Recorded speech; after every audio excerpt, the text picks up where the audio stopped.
Hello everyone, good morning. कैसे हो? Hope करता हूँ आप सब लोग अच्छे ही होंगे। सो फ्रेंड्स, आज की इस वीडियो हम लोग सॉल्व करेंगे जीके जेस का प्रैक्टिस सेट। पूरे 50 प्रश्नों को हम लोग इस वीडियो में सॉल्व करेंगे। फ्रेंड्स, अगर आप लोग 50 में से 20 से 22 क्वेश्चंस करेक्ट कर लेते हैं तो आपकी जीके जेस की तैयारी बहुत ही अच्छी है। और आज की क्लास बहुत ही ज़बरदस्त क्लास होने वाली है, तो पूरी क्लास ज़रूर देख के जाना। और भी क्लासेस अगर आप लोगों को देखनी है तो आप लोग प्ले लिस्ट में जाके देख सकते हैं। प्ले लिस्ट में आपको सारी की सारी क्लासेस मिल जाएंगी इस क्लास की। अगर आपको फ्री में पीडीएफ चाहिए तो टेलीग्राम चैनल को ज्वाइन कर सकते हैं। टेलीग्राम चैनल का नाम है एजुकेशन विद साहिल। इस वीडियो के डिस्क्रिप्शन बॉक्स में लिंक दे दिया हूं। तो यहाँ पे डेली क्लासेस का टाइमिंग आप सब लोग देख सकते हैं। डेली सुबह 9 बजे आपकी सामान्य ज्ञान की क्लास होती है, 1:30 बजे हिंदी की क्लास होती है, शाम 6:30 बजे सब्जेक्ट एबिलिटी एंड रीजनिंग की क्लासेस होती हैं। ओके, तो इस बार अगर आप लोगों को सरकारी सीट लेना है बेहतरीन अंकों के साथ, अगर आपको बीएड में एडमिशन लेना है तो education with Sahil YouTube channel को सब्सक्राइब करें। इस चैनल से आपको निश्चित ही मदद मिलेगी। सबसे पहला प्रश्न आपकी स्क्रीन पे आ गया है। माई कंट्री माई लाइफ नामक पुस्तक के लेखक कौन है? बताएंगे सब लोग। माई कंट्री माई लाइफ नामक पुस्तक के लेखक है कौन? लाल कृष्ण आडवाणी या जसवंत सिंह या दिलीप कुमार या सुनील गावस्कर? सभी लोग जवाब देने का प्रयास करेंगे। सभी को गुड मॉर्निंग भाई। वीडियो को लाइक शेयर कर दो सभी लोग। माई कंट्री माई लाइफ नामक पुस्तक के लेखक हैं लाल कृष्ण आडवाणी। ठीक है, यहाँ पे ए आपका बिल्कुल करेक्ट हो जाएगा। ठीक है, चलिए अगले प्रश्न की ओर चलते हैं। बंगाल विभाजन को ब्रिटिश सरकार ने किस वर्ष रद्द किया था? बताएंगे सब लोग। बंगाल का विभाजन हुआ कब था? 1905 में हुआ था। और इसको रद्द कब किया गया था ये आपको बताना है। 1907 में या 1917 में या 1921 में या 1911 में? सभी लोग दूसरा का जवाब देने का प्रयास करेंगे। बंगाल विभाजन को ब्रिटिश सरकार ने किस वर्ष रद्द किया था? तो 1911 में रद्द किया गया था। ठीक है, ब्रिटिश सरकार ने। तो दूसरा का यहाँ पे आपका सी वाला बिल्कुल करेक्ट हो जाएगा। ठीक है, चलिए भारत में पहली बोलती फिल्म थी कौन? बताएं, भारत में पहली बोलती फिल्म थी कौन? राजा हरिश्चंद्र, चंडीदास, आलम आरा या झांसी की रानी? तीसरा का जवाब देने का प्रयास करेंगे। सभी को गुड मॉर्निंग। वीडियो को लाइक कर दो, आज बहुत ही मजा आने वाली है क्लास में, तो पूरी क्लास जरूर देखे जाना। भारत में पहली बोलती फिल्म थी आलम आरा। यहाँ पे बी आपका बिल्कुल करेक्ट हो जाएगा। ठीक है, चलिए नीली क्रांति संबंधित है किससे? बताएंगे सब लोग। नीली क्रांति संबंधित है किससे? अंतरिक्ष अनुसंधान से, सिंचाई से या मछली उत्पादन से या पेयजल से? तो ध्यान रखना, नीली क्रांति का संबंध है मछली उत्पादन से, यानी कि मत्स्य उत्पादन से। ठीक है, तो चौथा का सी आपका बिल्कुल करेक्ट हो जाएगा। ठीक है, चलिए आगे चलते हैं। भारत का सर्वाधिक विदेशी व्यापार है किसके साथ? बताएंगे सब लोग। भारत का सर्वाधिक विदेशी व्यापार है किसके साथ? जापान के साथ, जर्मनी के साथ, यूएसए के साथ या यूके के साथ? बताएं, भारत का सर्वाधिक विदेशी व्यापार है किसके साथ? तो ये है यूएसए के साथ, यानी कि अमेरिका के साथ। भारत का सर्वाधिक विदेशी व्यापार किसके साथ है? यूएसए के साथ। 5 का सी आपका बिल्कुल करेक्ट हो जाएगा। ठीक है, चलिए विश्व का सर्वाधिक नगरीकृत देश कौन सा है? जापान, जर्मनी, सिंगापुर या इजराइल? बताएं, विश्व का सर्वाधिक नगरीकृत देश कौन सा है? सभी को भाई गुड मॉर्निंग। वीडियो को लाइक करो, शेयर कर दो, ताकि और सारे बच्चे हमारी क्लास से ज्वाइन हो सकें। और बिल्कुल जैसे अभी आप लोग 24 अप्रैल को मानकर अपनी तैयारी कर रहे थे, तो उसी तरह 15 जून को समझ लीजिए कि हमारा एग्ज़ाम 15 दिन बाद ही है। तो ऐसे मानकर अगर आप लोग तैयारी करेंगे तो आपकी सही तैयारी हो जाएगी। ठीक है, तो विश्व का सर्वाधिक नगरीकृत देश जो है आपका, वो है आपका सिंगापुर। ठीक है, छठवा का जो है आपका बी वाला बिल्कुल करेक्ट हो जाएगा। चलिए, लघु उद्योगों के लिए उच्चतम वित्त निकाय कौन सा है? बताएंगे सब लोग। Very very most important question है। लघु उद्योगों के लिए उच्चतम वित्त निकाय कौन सा है? IDBI, सिडबी, IFCI या नाबार्ड? सभी लोग जवाब देने का प्रयास करेंगे। लघु उद्योगों के लिए उच्चतम वित्त निकाय कौन सा है? तो वो है आपका सिडबी। क्या है? सिडबी है। 7 का बी आपका बिल्कुल करेक्ट हो जाएगा। स्टार लगा लेना, आज की क्लास बहुत ही इंपॉर्टेंट क्लास होने वाली है। ठीक है, चलिए पुराने श्याम प्रदेश का नया नाम क्या है? और आज आपका स्कोर भी जाएगा इसमें। चलिए बताएं, पुराने श्याम प्रदेश का नया नाम क्या है? 8 का जवाब दें। पुराने श्याम प्रदेश का नया नाम क्या है? म्यांमार या फिलीपींस या थाईलैंड या कंबोडिया? पुराने श्याम प्रदेश का नया नाम क्या है? थाईलैंड है, याद रखना। 8 का बी आपका बिल्कुल करेक्ट हो जाएगा। ठीक है, चलिए आगे चलते हैं। महान कवि अमीर खुसरो का जन्म स्थान है कहाँ? पटियाली एटा में या कानपुर में या तेहरान में या लाहौर में? सभी लोग इसका जवाब देंगे। अमीर खुसरो का जन्म स्थान कहाँ है? पटियाली एटा में है। ठीक है, 9 का ए आपका बिल्कुल करेक्ट हो जाएगा। अगला प्रश्न आपकी स्क्रीन पे आ गया है। यहाँ पे देख सकते हैं, बॉक्साइट निम्नलिखित धातु में से किसका जो है एक धातु अयस्क है? वह धातु कौन सी है? एल्युमिनियम, टिन या सिल्वर या स्टील? 10 का जवाब देने का प्रयास करेंगे सब लोग।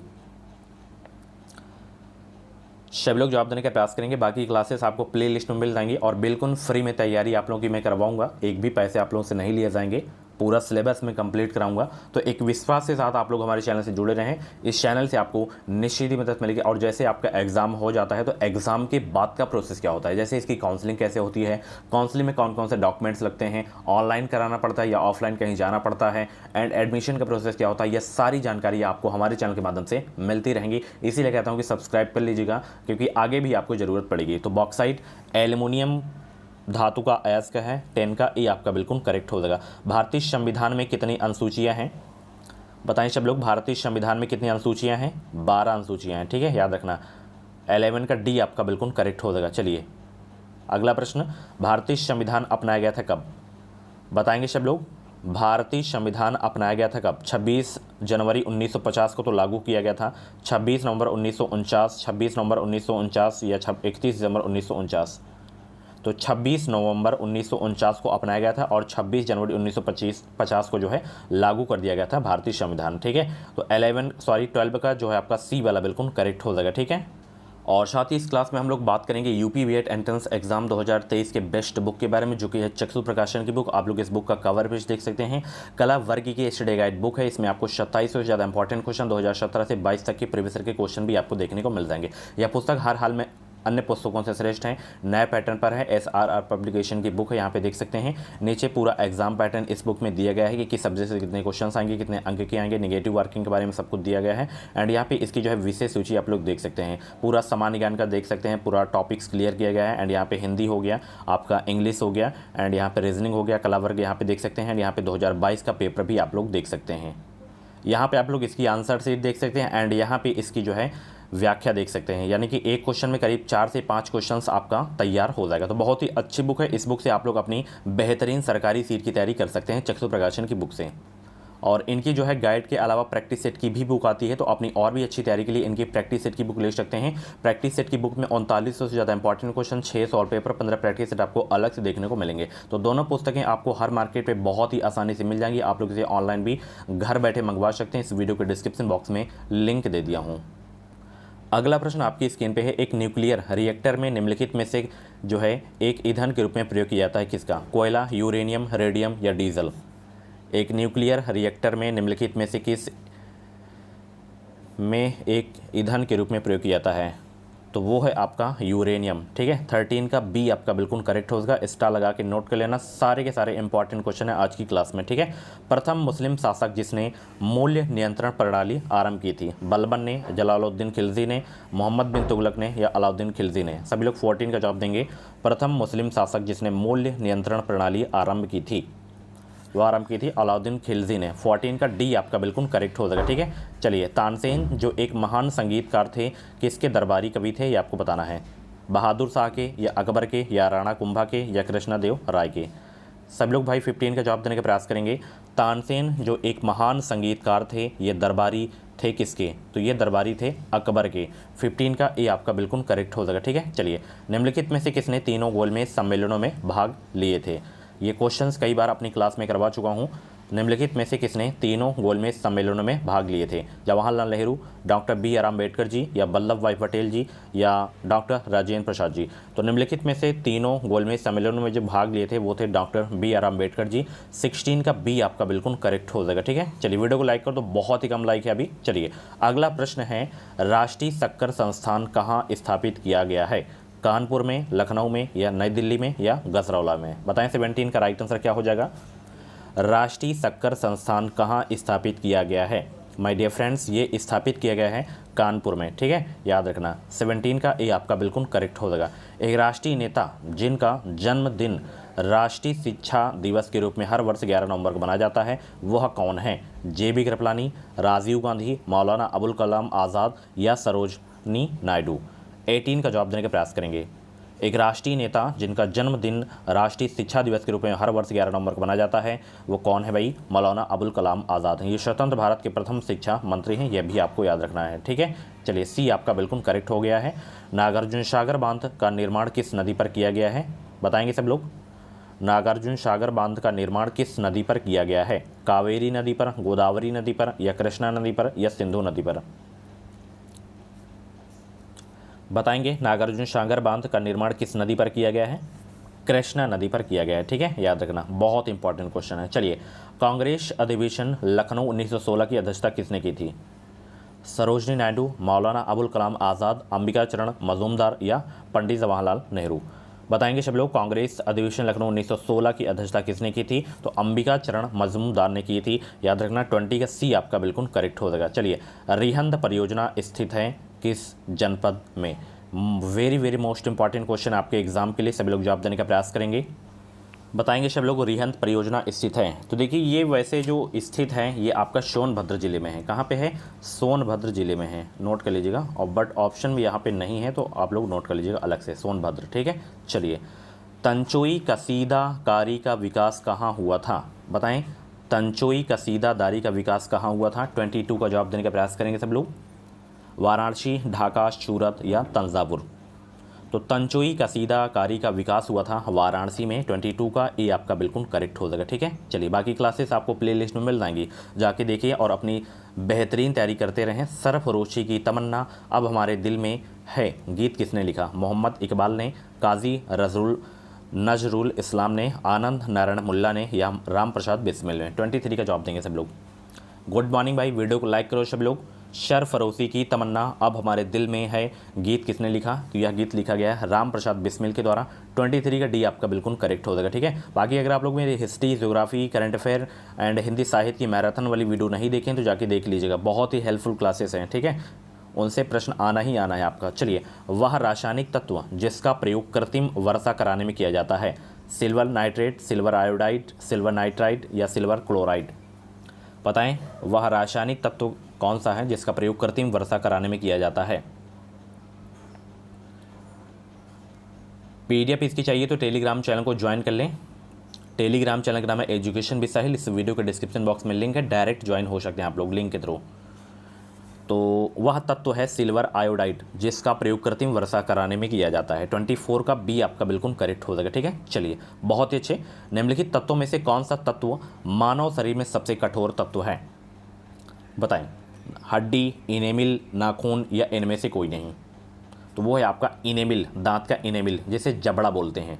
25 का बी आपका बिल्कुल करेक्ट हो जाएगा। अगर हड्डी में पूछे सबसे लंबी हड्डी कहाँ पाई जाती है, तो वो पाई जाती है जांघ में, उस हड्डी का नाम क्या है? फीमर। और सबसे छोटी हड्डी कान में पाई जाती है, इसका नाम है स्टेफिस। चलिए, कृषिगत आय कर राजस्व स्रोत है केंद्र सरकार का, राज्य सरकार का, क्षेत्रीय प्रशासन का या केंद्र एवं राज्य सरकार दोनों का?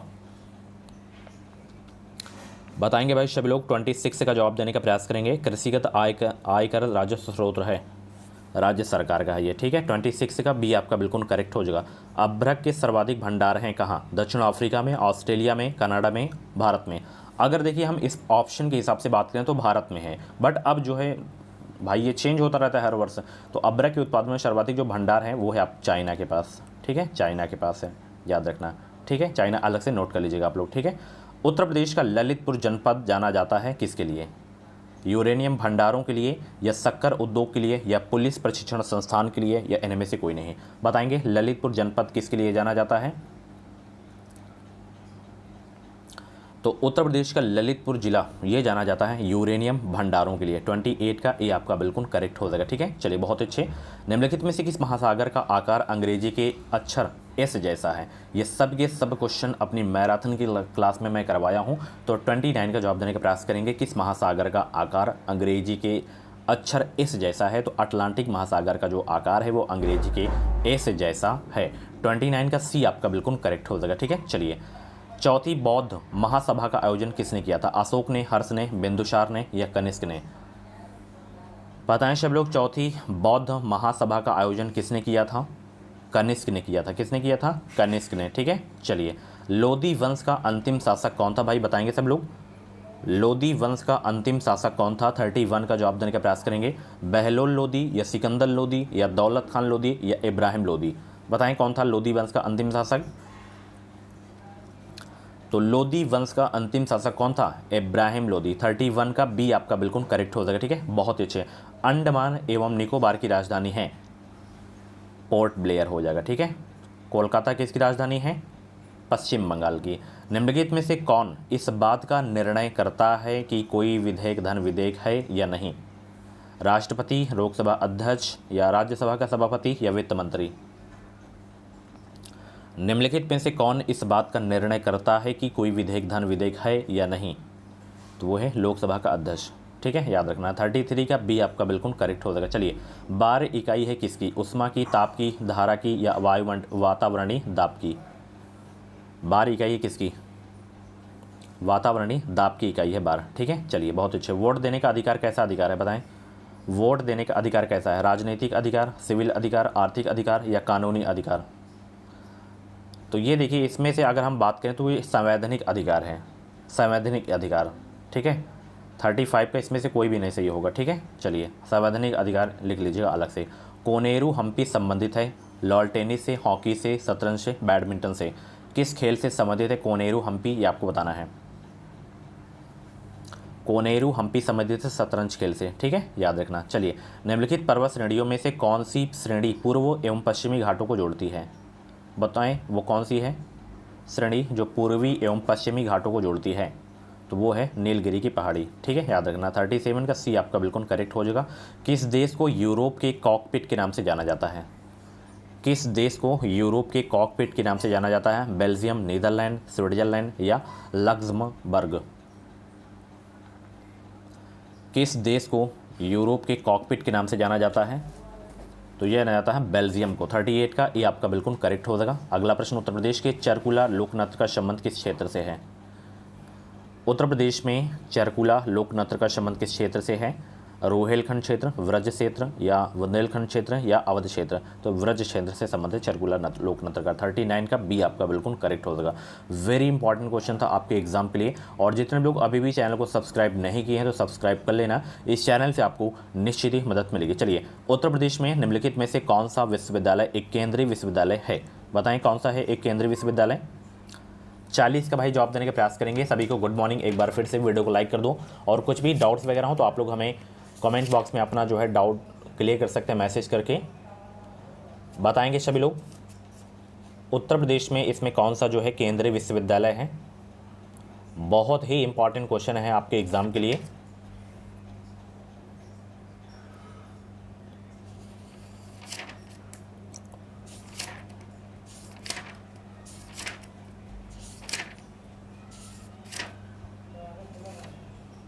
तो इसमें जो आपका केंद्रीय विश्वविद्यालय है कौन सा है बताएं?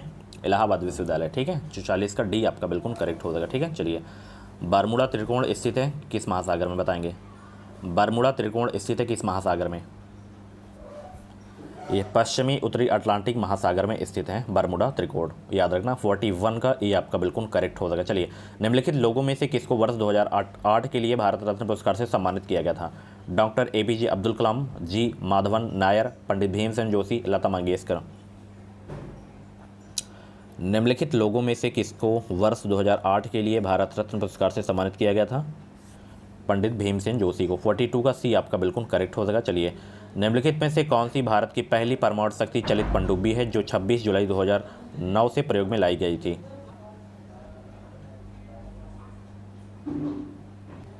बताएंगे सब लोग कौन सी वो पनडुब्बी है? तो वो है INS अरिहंत, याद रखना। 43 का बी आपका बिल्कुल करेक्ट हो जाएगा। प्रकाश की गति निम्नलिखित में से किसमें गुजरने पर सबसे कम होती है? सबसे ज़्यादा होती है निर्वात में, सबसे कम होती है कांच में, याद रखना। 44 का ए आपका बिल्कुल करेक्ट हो जाएगा। गैल्वेनोनाइड्स लोहे की चादरों पर एक तत्व की परत चढ़ाते हैं, वह तत्व है कौन सा? जिंक है आपका। ठीक है, याद रखना। 45 का सी आपका बिल्कुल करेक्ट हो जाएगा। अगला प्रश्न, IBRD का अन्य नाम क्या है? बताएं सब लोग, IBRD का अन्य नाम क्या है? तो इसका जो अन्य नाम है वर्ल्ड बैंक, यानी कि विश्व बैंक, इसका अन्य नाम है IBRD का। ठीक है, 46 का बी आपका बिल्कुल करेक्ट हो जाएगा। अगला प्रश्न आपकी स्क्रीन पे है, किस गुप्त शासक ने विक्रमादित्य की उपाधि धारण की थी? बताएं, किस गुप्त शासक ने विक्रमादित्य की उपाधि धारण की थी? स्कंदगुप्त ने, चंद्रगुप्त द्वितीय ने, समुद्रगुप्त ने या कुमारगुप्त प्रथम? तो वह गुप्त शासक थे जिसने विक्रमादित्य की उपाधि धारण की थी, चंद्रगुप्त द्वितीय थे। 47 का सी आपका बिल्कुल करेक्ट हो जाएगा। भारतीय संविधान का भाग 4 संबंध रखता है किससे?